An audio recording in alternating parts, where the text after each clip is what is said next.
ठीक आहे जा. शांत हो मॅडम. हो. पाणी पिऊ का मॅडम? थोडस घेऊन येतो.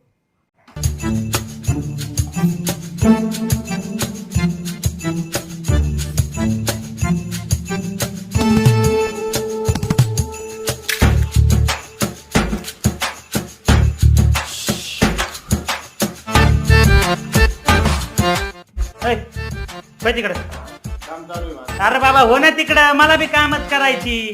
तिकडे ह्याच्यावर कर पण. एक तर जमलंय माणूस. तिकडं घरी जाऊ का? ए बाबा हो ना तिकडं, काय डोक्याची आई माई करतो? तुला काय वेगळं सांगायचं का? तिकडं मस्त आराम करतो आता. माग येऊ नको काय, बुक्काच घालीन तुला माग आला तर. आणि आई उठू नको मला काय.